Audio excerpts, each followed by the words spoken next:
আজকে বাংলাদেশের অবস্থা এমন ভয়াবহ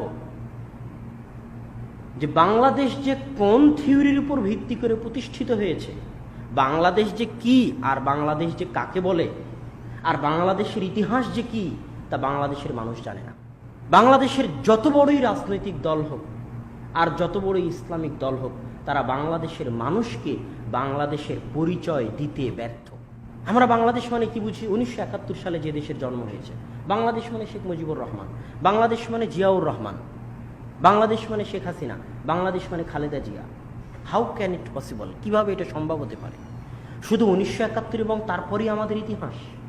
هبت نسمات الرحمات وأتانا شهر الخيرات رف القلب بشوق فرحا للصوم وأنس الصلوات فتحت أبواب الجنات। আমরা ব্যক্তি থেকে পরিবার, পরিবার থেকে সমাজ, সমাজ থেকে রাষ্ট্র। একটা ব্যক্তি জীবনে বেঁচে থাকার জন্য যেমন থিওরি লাগে, একটা আকীদা, একটা বিশ্বাস লাগে, একটা মতবাদ লাগে, যেটার উপর বিশ্বাস করে আমরা টিকে থাকি, চলি ফিরি, ইসলাম। ঠিক আমাদের সমাজ, আমাদের রাষ্ট্রের জন্য একটা থিওরির প্রয়োজন, যেটার উপর ভিত্তি করে সে টিকে থাকবে। আজকে বাংলাদেশের অবস্থা এমন ভয়াবহ যে বাংলাদেশ যে কোন থিওরির উপর ভিত্তি করে প্রতিষ্ঠিত হয়েছে, বাংলাদেশ যে কি আর বাংলাদেশ যে কাকে বলে, আর বাংলাদেশের ইতিহাস যে কি তা বাংলাদেশের মানুষ জানে না। বাংলাদেশের যত বড়ই রাজনৈতিক দল হোক আর যত বড়ই ইসলামিক দল হোক, তারা বাংলাদেশের মানুষকে বাংলাদেশের পরিচয় দিতে ব্যর্থ। তারা বাংলাদেশের মানুষকে বাংলাদেশের পরিচয় দিতে ব্যর্থ। তারা বাংলাদেশের মানুষকে বাংলাদেশের পরিচয় দিতে ব্যর্থ। আমরা বাংলাদেশ মানে কি বুঝি? 1971 সালে যে দেশের জন্ম হয়েছে, বাংলাদেশ মানে শেখ মুজিবুর রহমান, বাংলাদেশ মানে জিয়াউর রহমান, বাংলাদেশ মানে শেখ হাসিনা, বাংলাদেশ মানে Khaleda Zia. How can it possible? কিভাবে এটা সম্ভব হতে পারে? শুধু 1971 এবং তারপরই আমাদের ইতিহাস। একটা জাতিকে যতক্ষণ না আপনি তার মূল ইতিহাসের সাথে সংযুক্ত করবেন, ততক্ষণ পর্যন্ত ওই জাতি মুক্তি পেতে পারে না। ওই জাতির মূল ইতিহাসের সাথে সংযুক্ত করলে সেই জাতি মুক্তি পাবে।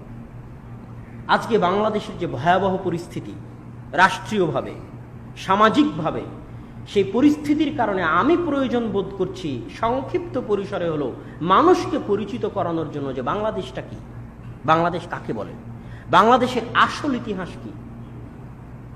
এই সংক্ষিপ্ত কথা বলে যতটুকু সম্ভব ততটুকুর মধ্যে আমি শেষ করে দিয়ে আমার বক্তব্য শেষ করব ইনশাআল্লাহুল আজিজ। বাংলাদেশ শব্দটার উৎপত্তি মূলত বঙ্গ থেকে। যেমন বঙ্গোপসাগর, আমরা বলি না বঙ্গোপসাগর, সেই বঙ্গ শব্দটা থেকে বাংলাদেশের উৎপত্তি। বঙ্গ কে ছিল এটা নিয়ে ঐতিহাসিকদের মধ্যে বিরাট মতভেদ আছে।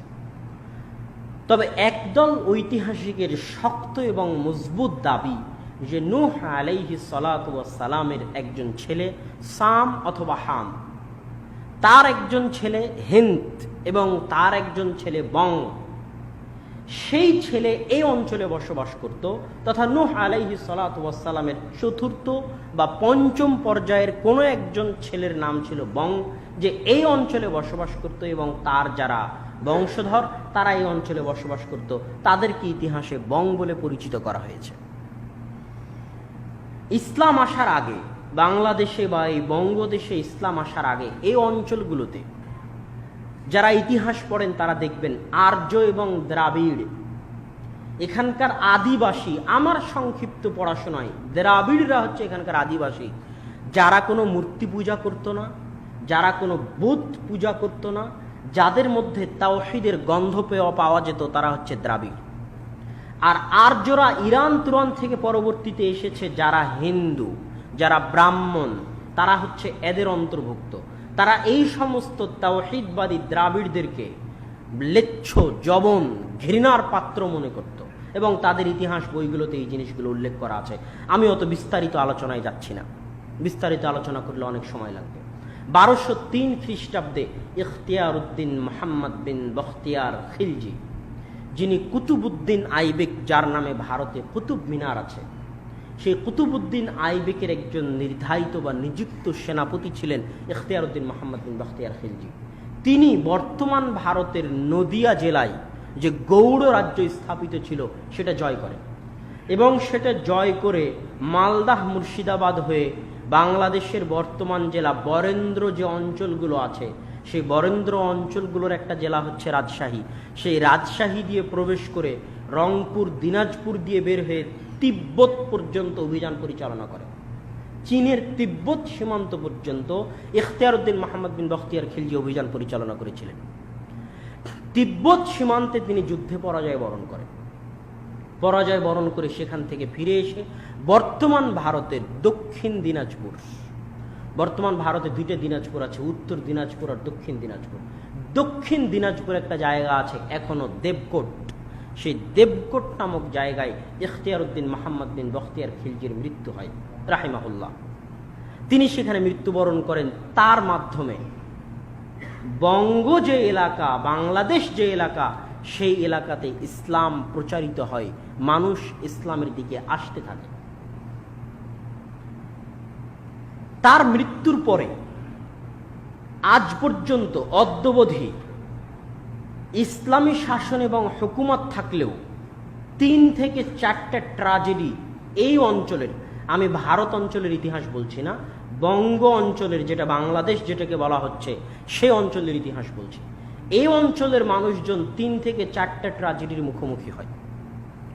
ইখতিয়ারউদ্দিন মোহাম্মদ বিন বখতিয়ার খিলজির পরে খিলজিরা এদেশ চালিয়েছে, তুঘলকরা চালিয়েছে, মোঘলরা চালিয়েছে, আর স্বাধীন সুলতানি শাসনামল, এটা একটা ইতিহাসের অংশ। স্বাধীন সুলতানি শাসনামল কাদেরকে বলা হয়? যারা দিল্লির অধীনস্থ না থেকে, দিল্লি থেকে মোগলরা কেন্দ্রীয় শাসন ব্যবস্থা পরিচালনা করত, বা তার আগে আরো যারা পরিচালনা করত, যারা দিল্লির অধীনস্থ না থেকে বাংলাদেশকে স্বাধীনভাবে পরিচালনা করত, তাদের আমলটাকে বলা হয় স্বাধীন সুলতানি আমল। তো এই দীর্ঘ সময়ে 4টা ট্র্যাজেডি মুসলমানদের উপর এসেছে এই অঞ্চলের, এই বাংলাদেশের। তার মধ্যে একটা হচ্ছে রাজা গণেশ। ইখতিয়ারউদ্দিন মোহাম্মদ বিন বখতিয়ার খিলজির পরে 150-200 বছর যাবৎ এদেশের মুসলমানেরা খুব ভালো ছিল, দিন ধর্ম ইসলাম মানা, পালন করা, প্রচার করা খুব সুন্দর চলত। রাজা গণেশ ছিল বাংলাদেশের দিনাজপুরের একজন জমিদার। সে হিন্দুত্ববাদী যে কট্টরপন্থী আছে তাদের উত্থানের একটা চেষ্টা নিয়ে তৎকালীন যারা মুসলমানদের বাদশা ছিল তাদের উপর নিজেদের প্রভাব বিস্তার করত, ক্ষমতা দখল করে নেয়। যখন ক্ষমতা দখল করে নেয় তখন ইতিহাস বলছে যে তখন একজন আলেম বাংলাদেশে বসবাস করতেন যার নাম কুতুবে আলম। তিনি জৌনপুরের সুলতান ইব্রাহিম শারকি রাহিমাহুল্লাহকে আহ্বান জানান বাংলাদেশের মুসলমানদেরকে উদ্ধার করার জন্য। তখন তিনি সেনাবাহিনী নিয়ে যখন রওনা হন, তখন এই হিন্দু রাজা গণেশ এই আলেম কুতুবে আলমের নিকটে এসে বলে, আপনি যা বলবেন তাই মেনে নিব। তখন কুতুবে আলম তাকে শর্ত দেয় যে তুমি মুসলমান হয়ে যাও, তাহলে তোমার রাজত্ব আমরা গ্রহণ করব, না হলে গ্রহণ করব না। তখন রাজা গণেশ নিজে মুসলমান না হয়ে তার সন্তান যদু, যাকে মুসলমান করে নাম রাখা হয়েছিল জালালউদ্দিন, তাকে মুসলমান করে তাকে ক্ষমতায় বসায়। তখন এই ইব্রাহিম শারকি ফিরে যায় এবং ইব্রাহিম শারকি ফিরে যাওয়া মাত্রই, তার সেনাবাহিনী ফিরে যাওয়া মাত্রই এই রাজা গণেশ পুনরায় তার সন্তানকে ক্ষমতা থেকে হটিয়ে নিজে ক্ষমতা দখল করে এবং 7 থেকে 10 বছর যাবৎ এই বাংলাদেশের মুসলমানদের উপর হিন্দুরা কঠিন থেকে কঠিনতর অত্যাচার পরিচালনা করে। এটা গেল একটা ট্র্যাজেডি। 2 নম্বর ট্র্যাজেডি, এই ইতিহাস আপনাদের একটু হলেও জানা থাকতে হবে, সংক্ষিপ্ত হলেও। সেটা হচ্ছে আলাউদ্দিন হোসেন শাহ। তিনি একজন রাজা ছিলেন, এই অঞ্চলে পরিচালনা করতেন রাজ্য। তার সময় দ্বিতীয় ট্র্যাজেডির শুরু হয়। সেটা কি? তিনি হিন্দুদের সাথে এতটা বেশি মিশে যান, হিন্দুদের সাথে এতটা বেশি মিশে যান যে হিন্দুদের আদব কায়দা, শিষ্টাচার, কালচার, হিন্দু সাহিত্য, হিন্দু প্রভাব, হিন্দুদের অনুষ্ঠান সবকিছু তার রাজদরবারে পরিচালিত হতে থাকে এবং মুসলিম সমাজে বিস্তৃতি লাভ করতে থাকে। এবং এই সময় মুসলিম সমাজ তাওহীদবাদী আকীদা থেকে বিচ্ছিন্ন হয়ে হিন্দুদের কর্তৃক প্রভাবিত হয়ে যত বাতিল সুফি ফেরকার আবির্ভাব হয়, সব এই সময় আবির্ভাব হয়। শ্রী চৈতন্যের মতবাদে প্রভাবিত হয়ে যত সুফিবাদী জঘন্য বাতিল ফেরকা, সব মুসলমানদের মধ্যে হিন্দুয়ানি সংস্কৃতি খুব ব্যাপকভাবে রাষ্ট্রীয় সহযোগিতায় প্রবেশ করে। এটা গেল দ্বিতীয় ট্র্যাজেডি। তৃতীয় ট্র্যাজেডি বাদশাহ আকবর। বাদশাহ আকবর মাত্র 12-13 বছর বয়সে ক্ষমতায় আরোহণ করে। সে একজন অশিক্ষিত জাহেল মূর্খ ছিল, যার জ্ঞানহীনতা এবং মূর্খতার কারণে পরবর্তীতে চিরস্থায়ীভাবে মুসলমানেরা ভারত উপমহাদেশের ক্ষমতা হারিয়ে ফেলে। এই বাদশাহ আকবর তিনি একজন হিন্দু মহিলাকে বিবাহ করেন, যোধাবাই নামে একজন হিন্দু মহিলা, এবং তার রাজ দরবারে হিন্দু সকল পূজা, মা দুর্গা, মা কালী, সকল কিছুর পূজা শুরু হয়। নতুন ধর্ম তিনি মানুষের সামনে নিয়ে আসেন, যেই ধর্মের নাম দেন দ্বীনে ইলাহি, যেই ধর্মের মধ্যে হিন্দু আর মুসলমান দুই ধর্মের মিশ্রণ ঘটানো হয়, এবং এর একটা বিরাট দীর্ঘস্থায়ী প্রভাব ভারত উপমহাদেশ এবং বাংলাদেশে থেকে যায়, যার ফলশ্রুতিতে পরবর্তীতে চিরস্থায়ীভাবে ভারত উপমহাদেশে মুসলমানেরা তাদের 600-700 বছরের গৌরবময় ক্ষমতা হারিয়ে ফেলে। তাহলে একটা ট্র্যাজেডি রাজা গণেশ, একটা আলাউদ্দিন হোসেন শাহ, আর একটা বাদশাহ আকবর। আর শেষ চতুর্থ ট্র্যাজেডি হচ্ছে ব্রিটিশরা। ইস্ট ইন্ডিয়া কোম্পানি যখন এই ভারত উপমহাদেশে আসে, তখন তাদের বিজয় অভিযান শুরুই হয় বাংলাদেশ থেকে। মুর্শিদাবাদ এবং যে পশ্চিমবঙ্গের যে অঞ্চল, যেটা আসলে বাংলাদেশের মধ্যে আসা উচিত ছিল, 80-90% মুসলমান বসবাস করে, সেই মুর্শিদাবাদ থেকেই, বাংলাদেশ থেকেই, বাংলাদেশে শাসন, মুসলমানদের শাসনের পতন থেকেই সারা ভারত উপমহাদেশে মুসলমানদের শাসনের পতনের শুরু হয়। এই পতনের পর থেকে যে একটা লম্বা ইতিহাস, এই ইতিহাসটুকু আমাদেরকে মনে রাখতে হবে। যখন ভারত উপমহাদেশ ইস্ট ইন্ডিয়া কোম্পানি ব্রিটিশরা দখল করে নেয়, তখন সর্বপ্রথম আব্দুল আজিজ মুহাদ্দিস দেহলভী রাহিমাহুল্লাহ এই ভারতকে দারুল কুফর, দারুল হারব বলে ফতোয়া দেন, এবং তার ছাত্র শাহ ইসমাইল শহীদ 25,000 হাদিসের হাফেজ এবং সৈয়দ আহমদ বেরলভী, আল্লাহ সুবহানাহু ওয়া তাআলা তাদেরকে শহীদ হিসেবে কবুল করুক, আল্লাহুম্মা আমিন। তারাই সর্বপ্রথম এই আলাউদ্দিন হোসেন শাহ এবং বাদশাহ আকবর এবং রাজা গণেশ এবং ইস্ট ইন্ডিয়া কোম্পানি, তাদের মাধ্যমে এই ভারত উপমহাদেশ এবং বাংলাদেশে যত শিরকি, যত বেদাতি, কৃষ্টি কালচার, কুসংস্কার সমাজে প্রবেশ করেছিল, যা মুসলমানদের অধপতনের 1 নম্বর কারণ ছিল, সেই কৃষ্টি কালচারগুলোর বিরুদ্ধে শক্ত মজবুত একটা প্রভাবশালী আন্দোলন পরিচালনা করেন শাহ ইসমাইল এবং সৈয়দ আহমদ বেরলভী। তার লেখা বই আপনারা পড়তে পারেন, তাকবিয়াতুল ঈমান। ভারত উপমহাদেশে তাওহীদের উপর, আমরা তো আজকে মুহাম্মদ বিন আব্দুল ওয়াহাব রাহিমাহুল্লাহর কিতাবুত তাওহীদ এই বইয়ের নাম জানি, কিন্তু শাহ ইসমাইল রাহিমাহুল্লাহর তাকবিয়াতুল ঈমান এই বইয়ের নাম জানি না। ভারত উপমহাদেশে তাওহীদের উপর, শিরকের বিরুদ্ধে এত কঠোর এবং মজবুত লেখনী ভারতের মতো শিরকের আড্ডায় বসে থেকে লেখার সাহস তার আগে কেউ দেখাননি। সেই বইয়ে তিনি তাকলিদের বিরুদ্ধে, শিরকের বিরুদ্ধে বোমা, পারমাণবিক বোমা নিক্ষেপ করেছেন। তাযকিরুল ইখওয়ান তার লেখা বই, নূরুল আইনাইন ফি ইসবাত রাফইল ইয়াদাইন, এগুলো সব শাহ ইসমাইল রাহিমাহুল্লাহর লেখা বই। তিনি কোরআন এবং সহিহ হাদিসের সঠিক প্রচার মানুষের মধ্যে দিতে লাগলেন। 1831 সালের 6 মে বালাকোটের ময়দানে তারাই সর্বপ্রথম যারা ব্রিটিশদের বিরুদ্ধে জিহাদের ঘোষণা দিয়েছিলেন। আজকে যারা আমাদেরকে বলে যে আহলে হাদিসরা হচ্ছে ইংরেজদের গোলাম, বলে না, এরা হচ্ছে হয় জ্ঞানপাপী অথবা অজ্ঞ। জ্ঞানপাপী মানে জানে কিন্তু গোপন রাখে, মিথ্যা বলে। আর একটা হচ্ছে জানেই না, ইতিহাসই জানে না। এরা ইতিহাস জানবে কি করে? এদের নিকটে ইতিহাস খুব বেশি 1971 সাল পর্যন্ত, তার আগের কোনো ইতিহাস এরা জানেই না। অথচ বাংলাদেশকে তারা আগের সাথে সংযুক্ত করতে হবে। বাংলাদেশটা কি, কোথা থেকে এসেছে সেটার সাথে সংযুক্ত করতে হবে বাংলাদেশকে, তাহলে বাংলাদেশ তার সঠিক রাস্তা খুঁজে পাবে। শাহ ইসমাইল রাহিমাহুল্লাহ এবং সৈয়দ আহমদ বেরলভী রাহিমাহুল্লাহ, তারা যে শিরক বিদআত বিরোধী এবং ব্রিটিশদের বিরোধী যে আন্দোলন শুরু করেছিলেন, পরবর্তীতে সৈয়দ বেলায়েত আলী এবং এনায়েত আলী তারা এই আন্দোলনকে আরও সামনে এগিয়ে নিয়ে যান। আজকে মাওলানা সানাউল্লাহ অমৃতসরী রাহিমাহুল্লাহ তার আখবারে আহলে হাদিস পত্রিকার মধ্যে লিখতেছেন, আমি যখন মুর্শিদাবাদ গেলাম, তখন মুর্শিদাবাদে এত সহি আকীদার মানুষ, আমি আশ্চর্য হলাম যে সারা ভারতে অন্য কোনো জেলায় এত সহি আকীদার মানুষ খুঁজে পাওয়া মুশকিল আছে। ঠিক রাজশাহী চাঁপাইনবাবগঞ্জে মোটামুটি মানুষের মধ্যে সহি আকীদা আছে, কবর পূজা মাজার পূজা এগুলো একটু কম। যুগের ক্ষেত্রে তো সব কিছু বিকৃত হতে থাকে, কিন্তু এই যে কম থাকাটা এটার পিছনে কারণ কি? তখন তিনি তার বই লিখছেন যে মাওলানা ইনায়েত আলী, মাওলানা বেলায়েত আলী তারা এই অঞ্চলগুলোতে 12 বছর শিরক বিদআতের বিরুদ্ধে দ্বীনের দাওয়াত দিয়েছেন, তাদের প্রভাব এখনো থেকে গেছে। সম্মানিত উপস্থিতি, তারপরে আস্তে আস্তে তারা যে জিহাদের সূচনা করলেন ব্রিটিশদের বিরুদ্ধে 1947 সালে, সেটা দেশ ভাগের মাধ্যমে সামনে আসলো। এই জন্য আমি বলি যে শাহ ইসমাইল রাহিমাহুল্লাহ এবং সৈয়দ আহমদ বেরলভী রাহিমাহুল্লাহর স্বপ্ন পূরণ হয়নি। কি হয়নি? স্বপ্ন পূরণ হয়নি। তারা কি স্বপ্ন দেখেছিলেন? মুসলমানেরা যে রাজত্ব হারিয়েছে সেই রাজত্ব পুনরায় ফিরে পাওয়া। ব্রিটিশরা কাদের নিকট থেকে ক্ষমতা দখল করেছে? কাদের নিকট থেকে ক্ষমতা দখল করেছে ব্রিটিশরা?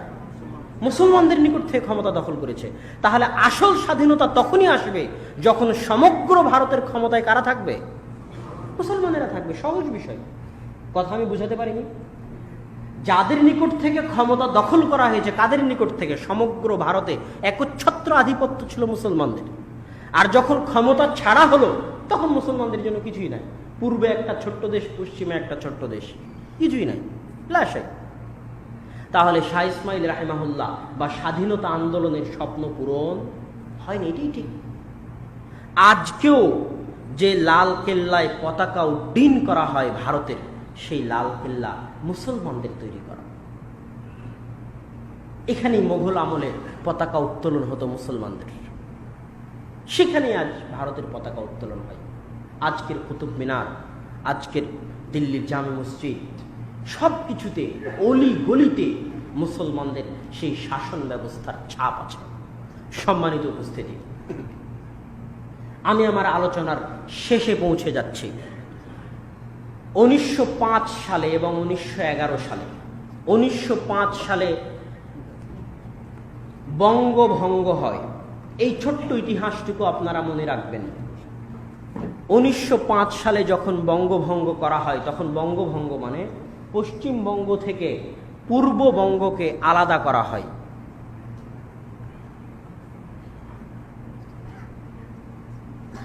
পূর্ববঙ্গে যারা থাকতো তারা ছিল অধিকাংশ মুসলমান, তাদের শিক্ষা দীক্ষার কোনো উন্নতি ছিল না।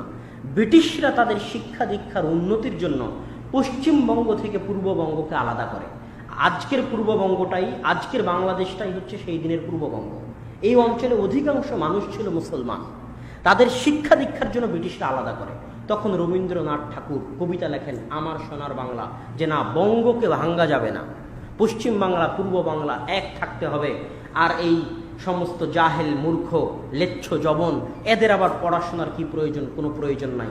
তিনি নিজে এই বঙ্গভঙ্গের বিরুদ্ধে নেতৃত্ব দেন এবং 1911 সালে ব্রিটিশরা বঙ্গভঙ্গ রদ করতে বাধ্য হয়, দুই বঙ্গকে আবার একত্রিত করে। তখন এই পূর্ববঙ্গ তথা আজকের বাংলাদেশের যারা নেতা ছিলেন তারা হতাশ হয়ে যান যে এই অঞ্চলের মুসলমানদের জন্য তাহলে কিছুই হবে না। তখন ব্রিটিশরা এই অঞ্চলের মুসলমানদের জন্য একটা বিশ্ববিদ্যালয় করে দেয়, ঢাকা বিশ্ববিদ্যালয়, যেটা তৎকালীন ঢাকার নবাব স্যার সলিমুল্লাহর নিজের জমিতে প্রতিষ্ঠিত। ঢাকা বিশ্ববিদ্যালয় কার জমিতে প্রতিষ্ঠিত? নবাব স্যার সলিমুল্লাহর জমিতে প্রতিষ্ঠিত। আর সে ঢাকা বিশ্ববিদ্যালয়ে কোনোদিন সলিমুল্লাহ নাম উচ্চারিত হয় না, নাম উচ্চারিত হয় তারই যে ঢাকা বিশ্ববিদ্যালয় প্রতিষ্ঠা করার বিরোধিতা করেছিল। তার মানে এই জাতি ইতিহাস জানে না, ইতিহাস সম্পর্কে অজ্ঞ। বাংলাদেশটা কি, কাকে বলে এটা তাকে বুঝতে হবে, এটা ইতিহাস থেকে জানতে হবে। যখন 1947 সালে পাকিস্তান আলাদা হলো, ভারত আলাদা হলো, তখনই পূর্ববঙ্গ তথা আজকের বাংলাদেশ কেন পাকিস্তানের সাথে গেল? কেন? কাশ্মীর যদি ভারতের সাথে থাকতে পারে, এই পূর্ববঙ্গ কেন ভারতের সাথে থাকেনি? এই প্রশ্নের উত্তর দিতে হবে, জাতিকে বুঝতে হবে। শেরে বাংলা একে ফজলুল হক, হোসেন শহীদ সোহরাওয়ার্দী, শেখ মুজিবুর রহমানের অসমাপ্ত আত্মজীবনী। যারাই রাজনীতি সম্পর্কে সচেতনতা অর্জন করতে চান তাদেরকে বলবো শেখ মুজিবুর রহমানের অসমাপ্ত আত্মজীবনী বইটা পড়বেন। সেই বইয়ে তিনি লিখেছেন কিভাবে তিনি আলাদা পাকিস্তান করার জন্য শেরে বাংলা একে ফজলুল হক এবং হোসেন শহীদ সোহরাওয়ার্দীর অধীনে থেকে তাদের কর্মী হয়ে কলকাতা ইসলামিয়া কলেজের ছাত্র হয়ে পাকিস্তানের পক্ষে কিভাবে তিনি আন্দোলন করেছেন, যেন বাংলাদেশের মুসলমানদেরকে ভারতের অধীনে এসে হিন্দুদের কর্তৃক নির্যাতিত হতে না হয়, বরং যেন বাংলাদেশের মুসলমানেরা একটা আলাদা স্বাধীন দেশ পায় পাকিস্তানের সাথে গিয়ে। তার জন্য যে আন্দোলন শেখ মুজিবুর রহমান, হোসেন শহীদ সোহরাওয়ার্দী আর শেরে বাংলা একে ফজলুল হকের সাথে থেকে করেছেন, তা তিনি অসমাপ্ত আত্মজীবনীতে লিখেছেন। আর আজকে বলা হচ্ছে ধর্মনিরপেক্ষতাবাদ হচ্ছে বাংলাদেশের মতবাদ, অসাম্প্রদায়িকতা হচ্ছে বাংলাদেশের মতবাদ। এই সারা তারা বাংলাদেশকে গলা টিপে হত্যা করতে চায়, বাংলাদেশের থিওরিকে, যেটা বাংলাদেশের জীবন, যেটার উপর ভিত্তি করে বাংলাদেশ প্রতিষ্ঠিত হয়েছে, সেটাই ইসলাম, সেটাই মুসলমান। এখানে কোনো ধর্মনিরপেক্ষতাবাদকে ভিত্তি করে, কোনো অসাম্প্রদায়িকতাকে ভিত্তি করে বাংলাদেশ প্রতিষ্ঠা করা হয়নি। সম্মানিত উপস্থিতি, বাংলাদেশ হচ্ছে শেরে বাংলা একে ফজলুল হকের বাংলাদেশ, বাংলাদেশ হচ্ছে হোসেন শহীদ সোহরাওয়ার্দীর বাংলাদেশ, বাংলাদেশ হচ্ছে মৌলানা ভাসানীর বাংলাদেশ, বাংলাদেশ হচ্ছে নওয়াব স্যার সলিমুল্লাহর বাংলাদেশ, বাংলাদেশ হচ্ছে নওয়াব সিরাজউদ্দৌলার বাংলাদেশ, বাংলাদেশ হচ্ছে ইখতিয়ার উদ্দিন মোহাম্মদ বিন বখতিয়ার খিলজির বাংলাদেশ। বাংলাদেশে যদি বিমানবন্দর হয় তাহলে ইখতিয়ার উদ্দিন বখতিয়ার খিলজির নামে বিমানবন্দর হতে হবে। তিনি বাংলাদেশে প্রথম ইসলাম নিয়ে এসেছেন। বাংলাদেশকে তার ইতিহাসের সাথে সংযুক্ত করতে হবে। শেখ মুজিবুর রহমান আর জিয়াউর রহমান ওই ইতিহাসের সিলসিলার একটা কড়ি মাত্র। আর বাংলাদেশের সব রাজনৈতিক দল, সাধারণ মানুষও তাদেরকে নিয়ে ব্যস্ত। যারা এক একটু দুই একটা কথা বলে, তারাও বাংলাদেশের মানুষের সামনে বাংলাদেশের জন্ম যে ভিত্তি সেটা পেশ করতে পারে না। আমি আজকে আমার বক্তব্যের শেষে আল্লামা ইকবাল রাহিমাহুল্লাহর একটা কবিতা বলে শেষ করতে চাই, যদিও অনেক কিছুই বলার ছিল, কিন্তু সেগুলো বলার মতো আসলে সময় এখানে নাই। আরেকটা কথা বলি, বাংলাদেশ অতি সম্ভাবনাময় একটি দেশ। মোঘল আমলে সারা পৃথিবীর 12% জিডিপি, উন্নয়ন, উন্নতি, উৎপাদন, সারা পৃথিবীর 12% উৎপাদন মোঘল আমলে বাংলাদেশ থেকে হতো, যেটা তৎকালীন ইউরোপের চেয়েও বেশি ছিল। এত উর্বর, এত নদীমাতৃক। আগামীতে যদি কোনোদিন তৃতীয় বিশ্বযুদ্ধ হয় তাহলে পানি নিয়ে তৃতীয় বিশ্বযুদ্ধ হবে। আর বাংলাদেশকে আল্লাহ সুবহানাহু ওয়া তাআলা অফুরন্ত পানি দিয়েছেন, হাজার হাজার নদী দিয়েছেন, যে নদীগুলোকে গলা টিপে হত্যা করা হচ্ছে বিভিন্ন বাঁধ দিয়ে, বিভিন্ন কিছু দিয়ে, কিন্তু আমরা অসচেতন। সেগুলো বলার সময় নেই। আল্লামা ইকবালের একটি কবিতা বলে আজকের সংক্ষিপ্ত বক্তব্য এখানেই শেষ করছি। আল্লামা ইকবাল রাহিমাহুল্লাহ বলছেন যে পৃথিবীতে নতুন খোদার তৈরি হয়েছে, নতুন খোদার আবির্ভাব হয়েছে। যেমন একটা খোদা হচ্ছে টেকনোলজি। আরে যার টেকনোলজি আছে সেই আগে, যার টেকনোলজি নাই তার সাথে কেউ পারবে না। আমেরিকার এত টেকনোলজি আছে, চীনের এত টেকনোলজি আছে, আমাদের নাই, আমরা পারবো না। অথচ গত কয়েকদিন আগে প্রমাণ হয়ে গেল আফগানিস্তানের মাটিতে যে টেকনোলজি ছাড়াও যারা টেকনোলজির বাপ, তাদেরকে মাথা নত করতে, আত্মসমর্পণ করতে, পালিয়ে যেতে টেকনোলজি ছাড়া একদল মানুষ বাধ্য করতেছে। সম্মানিত উপস্থিতি, তো আল্লামা ইকবাল বলতেছেন নতুন নতুন খোদার তৈরি হয়েছে। তার মধ্যে একটা খোদা হচ্ছে ওয়াতান, মাতৃভূমির পূজা করা। কি তো বলে, আমি পাঞ্জাবি, আমি বিহারি, আমি বাঙালি, তুমি পাকিস্তানি, আমি আফগানি, আমি তুর্কি, তুমি সৌদি। এটা বর্তমান মুসলিম বিশ্বের সবচেয়ে বড় সমস্যা। বর্তমান মুসলিম বিশ্বের সবচেয়ে বড় সমস্যা।